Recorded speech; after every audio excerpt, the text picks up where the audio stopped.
Hello friends, welcome back to our YouTube channel.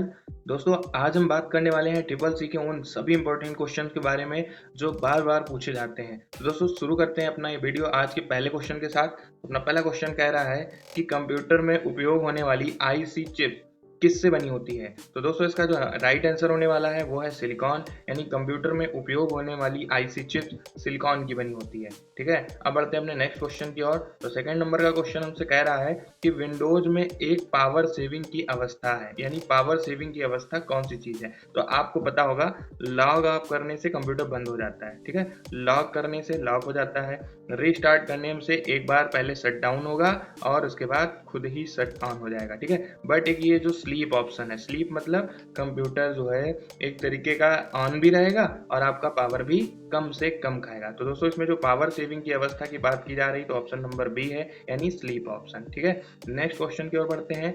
Windows 7 में math input panel, Windows 7 में math input panel कहाँ होता है। तो दोस्तों, बहुत ज्यादा सरल क्वेश्चन में से एक है, तो इसका राइट आंसर होने वाला है एसेसरीज।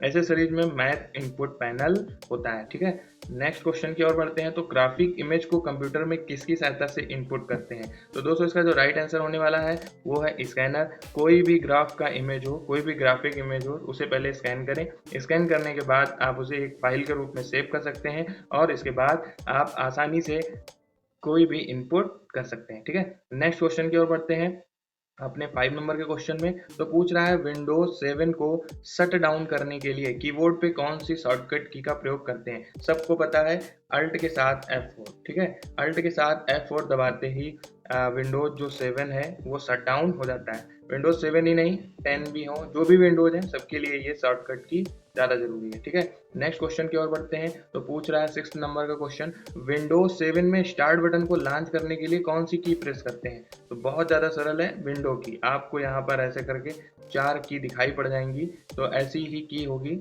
ठीक है, तो आप जैसे उस पर क्लिक करेंगे तो जस्ट आपकी स्टार्ट बटन जो है लॉन्च हो जाएगी। ठीक है, नेक्स्ट क्वेश्चन की ओर बढ़ते हैं। ऑपरेटिंग सिस्टम को कंप्यूटर की मेमोरी में लोड करने की प्रक्रिया को क्या कहते हैं। तो दोस्तों, इसी को हम कहते हैं बूटिंग। तो लोड ऑप्शन बिल्कुल नहीं होगा। ठीक है, डाउनलोड होता है, ऐसा लोड जैसा सब कहीं नहीं आता है। फिर है प्रॉम्प्ट, अलग चीज़ है, ये डॉस प्रॉम्प्ट है। अभी हम सब लोग ज़्यादातर जो नए वर्जन आ रहा है उसमें CMD यानी कमांड प्रॉम्प्ट का प्रयोग कर रहे हैं। सिंबल एक तकनीक है जो प्रतीक चिन्हों को दिखाता है, बट जो बूटिंग ऑप्शन है ये कंप्यूटर की मेमोरी को लोड करने में प्रयोग किया जाता है। ठीक है, कोबोल क्या है। कोबोल आपको पता है, एक कंप्यूटर की भाषा है, कोबोल हो गई। और इसके अलावा कई सारी हैं, जैसे पाइथन है, जावा है। ठीक है, तो ये सभी चीज़ें जो है कंप्यूटर की लैंग्वेज में से है। नेक्स्ट क्वेश्चन की ओर बढ़ते हैं। विंडोज की व्यवस्था एवं अन्य सूचनाओं को स्टोर करते हुए कंप्यूटर को पुनः प्रारंभ करने वाला विकल्प कौन सा है। तो दोस्तों, अभी अभी हमने बताया कि अपने आप बिल्कुल शट डाउन हो जाए और जस्ट फिर शट ऑन हो जाए, ऐसा काम तो केवल एक ही जगह हो सकता है और वो है री स्टार्ट ऑप्शन। कौन सा, री स्टार्ट। यहाँ पर ऑप्शन नंबर बी मेरा राइट आंसर होने वाला है। नेक्स्ट क्वेश्चन की ओर बढ़ते हैं। पूछ रहा है SMPS, very very important question में से एक है SMPS।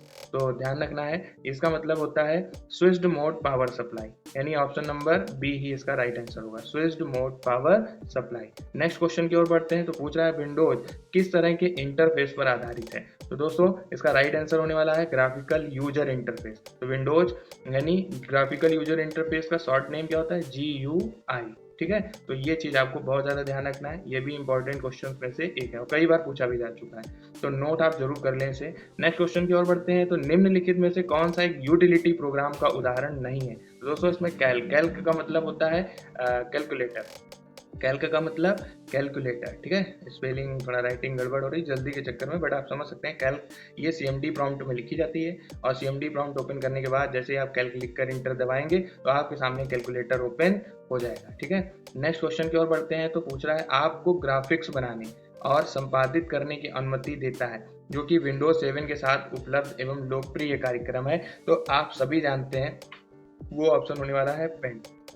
आप किसी भी प्रकार का आर्ट या पेंट, ठीक है, या कोई भी आपको पेंटिंग वगैरह करनी है, सीनरी बनानी है, तो जो भी काम आपको करने हैं आसानी से आप कर सकते हैं पेंट पे। ठीक है, नेक्स्ट क्वेश्चन की ओर बढ़ते हैं। तो पूछ रहा है बैंकों में कोड रीड करने के लिए किस स्कैनर का प्रयोग किया जाता है? तो कौन सा रीड करना है तो आपको पता है, जो भी अच्छा है यहाँ पे देखो, magnetic ink character reader MICR, जिसका फुल फॉर्म है, ध्यान रखना है आपको। नेक्स्ट क्वेश्चन है और इस वीडियो का लास्ट क्वेश्चन है, विंडोज 7 में टास्क बार को स्वतः छिपाने के लिए किसका प्रयोग किया जाता है? टास्क बार कहाँ होता है आपको बता दें, जस्ट अगर हमारे सामने इस तरीके की स्क्रीन हो तो जस्ट सबसे ऊपर वाले भाग को कहते हैं टाइटल बार, उसको क्या कहते हैं? टाइटल बार कहते हैं। और जस्ट जो सबसे नीचे होते हैं जिसमें आपको वॉल्यूम की बटन इधर साइड मिल जाती है, नेटवर्क कनेक्शन का मिल जाता है, इधर side type here to search, window की बटन और कई सारे आइकन्स दिखाई पड़ जाते हैं एप्लीकेशन के, तो इसी को हम कहते हैं टास्क बार।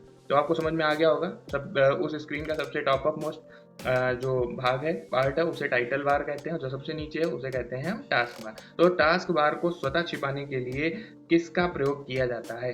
तो दोस्तों स्वतः का मतलब होता है ऑटो, तो जस्ट आपको इसमें यही देखना है कि auto hide the task bar, जिसमें ऑटो शब्द लिखा हो तो ऑटो का मतलब होता है ऑटोमेटिक, तो ऑटोमेटिक का मतलब क्या हो गया? स्वयं ही।